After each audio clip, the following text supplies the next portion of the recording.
Hi, I'm Ashley Broderick and I'm doing the Lab 1 charged tapes lab report.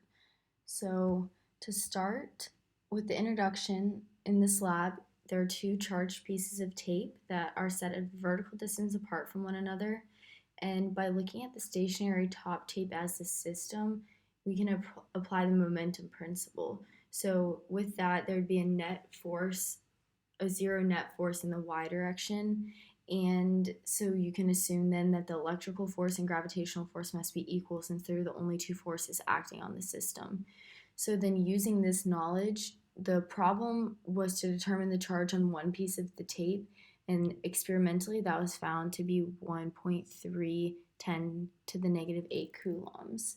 And in the rest of this video, we're going to look at the fundamental principles applied to reach this, a model that we can use to compare the real system and how we looked at it, the experiment that was done, and then also compared to the coding and some questions. So the fundamental principles that were used, one was determining the system. So by looking at the top piece of tape as the observation location, it allowed an easier application of the momentum principle, which is another fundamental principle that was used here.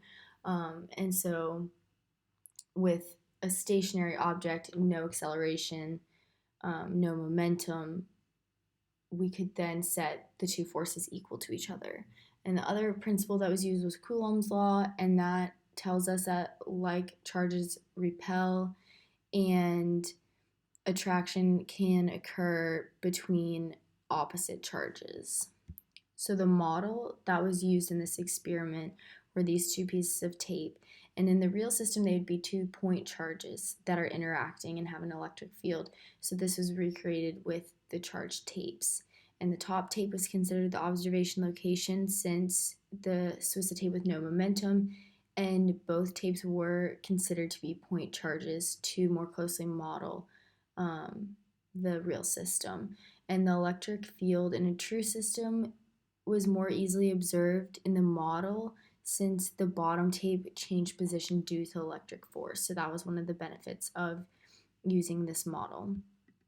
And so in the experiment, the length of the tape was 2.2 meters. The mass of the tape was 0.2 grams, and the distance when the tapes began floating, the bottom tape floated, was at 0.0275 kilograms. That should be meters. And then the magnitude of the gravitational force on the tape was 0.00196 newtons, and the electric force would be the same.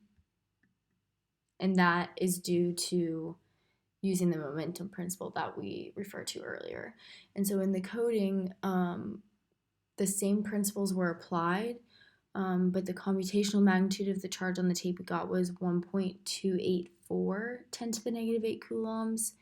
And we had to have some assumptions and approximations in this, and that was that we ignored air resistance on the moving object, and we treated the tape as a point charge.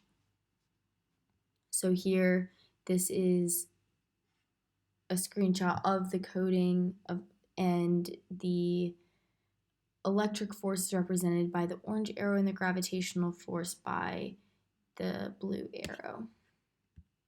So some questions at the end of the lab: if the electrons had positive charge and the protons had a negative charge, how would the observations change? And even with this change, the tapes would still, they would then have a negative charge instead of a positive charge, but they would still attract one another because they would be opposite charges, and they would be attracted to neutral objects due to the temporary dipoles, but they would be repelled by a negatively charged pen because, like as stated earlier, like charges repel. And why is it important to handle the charged tapes as little as possible? What happens when the charged tapes come into contact with hands or other objects?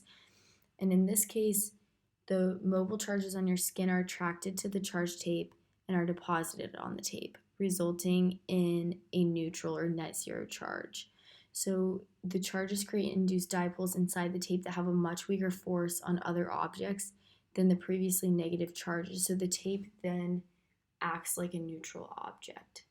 So hopefully this lab gave a good overview of a model to be able to observe the interactions in electric field in point particles.